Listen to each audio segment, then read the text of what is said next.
শ্বশুর শাশুড়ি ননদ তাদের কারো কথা বা আচরণে কষ্ট পেয়ে যদি আমি আমার স্বামীকে বলি তাহলে কি গীবত হবে? আমার হাত কাটা, এখন আমি কি সেই কাটা অংশ না ধুয়ে ওযু করতে পারবো? আমি নামাজ পড়ার সময় আমার ছোট বাচ্চা নামাজের সামনে হাঁটাহাঁটি করে, এটি কি ওর বা আমার কোনো গুনাহ হবে না? আমি 2 মাসের প্রেগনেন্ট, আমার সব সময় বমি আসে এবং আমি দুর্বল, আমি শুধু ফরজ নামাজ পড়ি, এটি কি আমার গুনাহ হবে?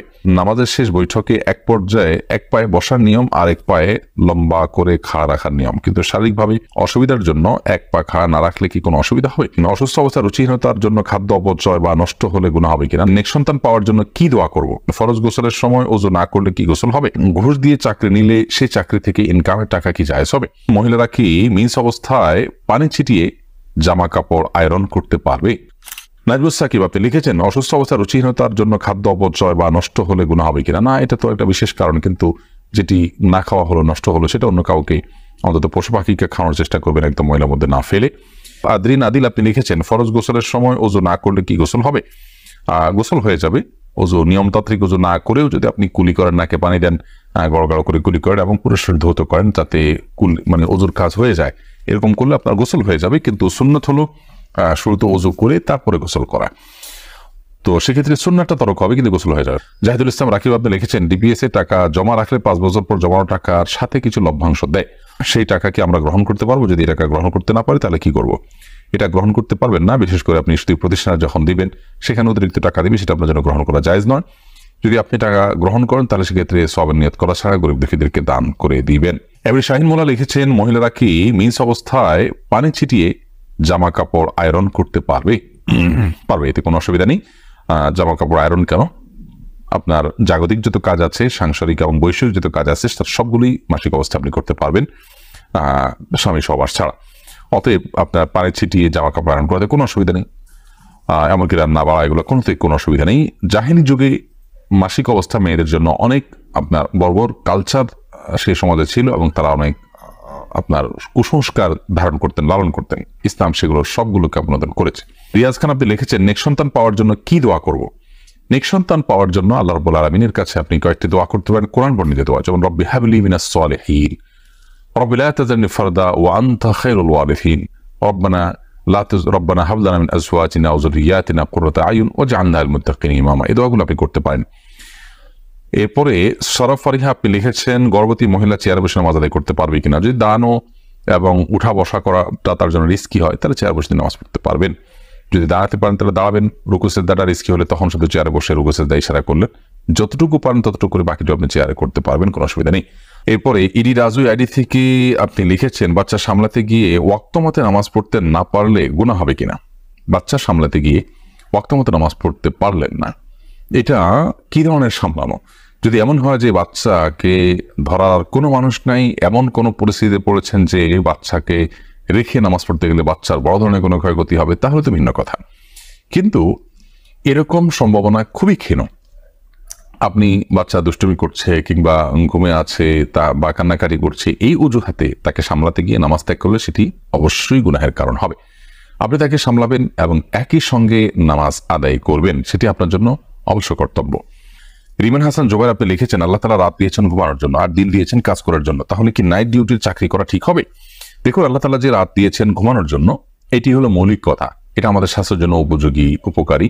কারোর জন্য যদি রাত এবং দিন এই দুই সময় কাজ করার সুযোগ থাকে তাহলে তিনি দিনে কাজ করে রাতে ঘুমানোর চেষ্টা করবেন। এটা হলো মৌলিকভাবে এই আয়াত এবং হাদিসের আলোকে আমাদের করণীয় এবং আয়াত হাদিসের দাবি। কেউ যদি নাইট ডিউটি করে তাহলে সেক্ষেত্রে এটি তার জন্য নাজায়েজ হবে না, কারণ আল্লাহ তাআলা রাত দিয়েছেন ঘুমানোর জন্য, এর মানে এই নয় যে রাতে কেউ কাজ করলে সেটি গুনাহ হবে। এরকম ব্যাখ্যা এই আয়াতের কোনো মুফাসসির করেনি, আর আল্লাহ তাআলার উদ্দেশ্য নয়। বিধায় নাইট ডিউটি করলে সেটা গুনাহ হবে যে ব্যাপারটি কিন্তু সেরকম নয়। সুমাইয়া আপনি লিখেছেন ঘুষ দিয়ে চাকরি নিলে সেই চাকরি থেকে ইনকামের টাকা কি জায়েজ হবে? ঘুষ দিয়ে যদি আপনি চাকরি নেন তাহলে সেক্ষেত্রে আপনি বাধ্য হয়ে দিলে তো আপনার জন্য জায়েজও হতে পারে, আর এমনিতে এর কারণে আমাদের উপার্জন হারাম হবে না। এ বিষয়ে আমরা এর আগে বারবার বলেছি যে উপার্জন হারাম হওয়া নির্ভর করে আপনি কি কাজ করছেন এবং কোথায় সার্ভিস দিচ্ছেন। হারাম কাজে যদি আপনি সার্ভিস দেন, হারাম জায়গায় যদি আপনি কাজ করেন, তাহলে সেক্ষেত্রে সেটি আপনার জন্য গুনাহের কারণ হবে এবং তার ফলে আপনার উপার্জনটা হারাম হবে। কিন্তু ঘুষ দিয়ে আপনি একটা বৈধ চাকরি নেন, অর্থাৎ যে কাজটা করছেন সেটা কোনো হারাম কাজ নয়, তাহলে সেক্ষেত্রে আপনার উপার্জন হারাম হবে না। তবে হ্যাঁ, আপনার সাধারণ অবস্থাতে ঘুষ দেয়া এবং নেওয়া হারাম, সেজন্য আল্লাহর কাছে ইস্তেগফার এবং তওবা করতে হবে। ইমরান হাসান লিখেছেন, নিজের মৃত্যু একাধিকবার স্বপ্নে দেখেছি, এক্ষেত্রে আমার কি করণীয়? আমি কি এটার জন্য কোনো সতর্কবার্তা, এটা কি আমার জন্য কোনো সতর্কবার্তা হতে পারে? সতর্কবার্তা হতে পারে, আবার ভিন্ন কিছু হতে পারে। অনেক সময় শয়তান মানুষকে পরেশান করার জন্য স্বপ্ন দেখায়, অনেক সময় ব্ল্যাক ম্যাজিক করলে মৃত্যুর স্বপ্ন মানুষ বেশি বেশি দেখতে পারে, ভীতিকর হয়, এরকমও হতে পারে। আর মৃত্যু তো আমাদেরকে বরণ করতেই হবে, অতএব মৃত্যুর স্বপ্ন আমরা দেখি বা না দেখি, সর্বাবস্থায় মৃত্যুর জন্য আমরা প্রস্তুতি গ্রহণ করব। আর ঘুমানোর সময় ওযু করে শোবেন, ঘুমের দোয়া পড়ে শোবেন, এবং সকাল সন্ধ্যা জিকির আজকার দোয়াগুলো নিয়মিত পড়বেন। ইনশাআল্লাহ বিদিনিল্লাহ, যদি শয়তানের তরফ থেকে হয়ে থাকে তাহলে সেটি নিয়ন্ত্রণে চলে আসবে এবং সেটি থেকে আপনি রক্ষা পাবেন। এরপরে ফারহানা মুন আপনি লিখেছেন, আমি 2 মাসের প্রেগনেন্ট, আমার সবসময় বমি আসে এবং আমি দুর্বল, আমি শুধু ফরজ নামাজ পড়ি, এ থেকে আমার গুনাহ হবে? আল্লাহ তাআলা আপনার প্রতি রহম করুন। সবসময় বমি আসটা এবং দুর্বলতার কারণে আপনি যদি নফল পড়তে না পারেন, সেটা আপনার গুনাহ হবে না, কিন্তু সাধ্য অনুযায়ী চেষ্টা করা উচিত পড়ার। অন্তত বসে বসেও আপনি সংক্ষেপে হলেও পড়ার চেষ্টা করবেন, কিন্তু সেটাও যদি আপনাদের কষ্টকর হয় তাহলে সেক্ষেত্রে আপনার কোনো গুনাহ হবে না ইনশাআল্লাহ তাআলা। মাহদি হাসান লিখেছেন, নামাজের শেষ বৈঠকে এক পর্যায়ে এক পায়ে বসার নিয়ম আর এক পায়ে লম্বা করে খাড়া রাখার নিয়ম, কিন্তু শারীরিকভাবে অসুবিধার জন্য এক পা খাড়া না রাখলে কি কোনো অসুবিধা হবে? এটা যদি ফরজ বা ওয়াজিব নয়, এভাবে বসা সুন্নাহ, তাহলে এর ক্ষেত্রে সুন্নাহ তরক হলো। আর যদি ওজোরের কারণে বা কোনো শারীরিক অসুস্থতার কারণে হয়, তাহলে সেক্ষেত্রে ইনশাআল্লাহ বিদিনিল্লাহ সুন্নাহ তরকের যে ক্ষতি সেটিও হবে না।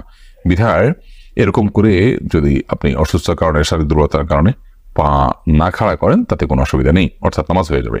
আরাফাত ফারজানা লিখেছেন, আমি নামাজ পড়ার সময় আমার ছোট বাচ্চা নামাজের সামনে হাঁটাহাঁটি করে, এটি কি ওর বা আমার কোনো গুনাহ হবে না? বাচ্চা মানুষ, তার জন্য কোনো গুনাহ হবে না, তবে যথাসম্ভব সে যেন হাঁটাহাঁটি না করে বা আপনার মনোযোগ নষ্ট না হয় সেদিকটা আপনি খেয়াল করবেন। কিন্তু ও হাঁটাহাঁটি করলে ওর তো গুনাহ হওয়ার প্রশ্নই নেই, আপনারও নামাজ হবে না, ব্যাপারটা সেরকম নয়। তানজিমুল হাসান লিখেছেন, আমার হাত কাটা, এখন আমি কি সেই কাটা অংশ না ধুয়ে ওযু করতে পারবো?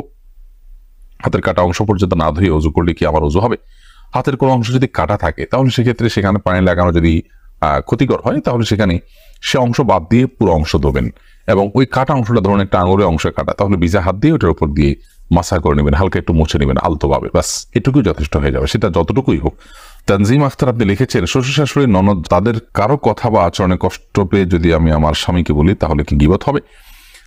ননদ, শ্বশুর শাশুড়ি বা যা, তারা কেউ যদি আপনাকে কষ্ট দেয়, আপনার প্রতি অত্যাচার করে, অবিচার করে, আপনার স্বামীকে আপনি সেটা অবশ্যই বলতে পারেন। বিশেষ করে তারা জানার প্রয়োজন আছে, তিনি এটার বিহিত করতে পারেন, এবং এটি তার জানার মাধ্যমে তার পদক্ষেপ তিনি নিরূপণ করতে পারবেন, প্রকৃত অবস্থা তিনি জানতে পারবেন, সেই হিসাবে আপনি তার কাছে অবশ্যই বলতে পারেন। কারণ ক্ষয়ক্ষতি থেকে, ক্ষয়ক্ষতি দ্বারা আপনি আক্রান্ত হলে কোনো ব্যক্তির কাছে বললে সেটির বিহিত হওয়ার সম্ভাবনা ন্যূনতম যদি থাকে, তাহলে সেক্ষেত্রে তার সঙ্গে সেটি শেয়ার করাটা দোষণীয় নয়। তাছাড়া আল্লাহ তাআলা কোরআনে কারিমে বলেছেন, লা ইউহিব্বুল্লাহুল জাহরা বিস-সুররি মিনাল কাওলি ইল্লা মান যুলিম। কেউ মন্দ কোনো কিছুকে প্রকাশ করে বেড়াক, এটা আল্লাহ তাআলা পছন্দ করেন না, তবে কেউ জুলুমের শিকার হলে তার অধিকার রয়েছে সে বিষয়ে মাজলুম হিসেবে জালেমের বিরুদ্ধে কথা বলা এবং মুখ খোলা।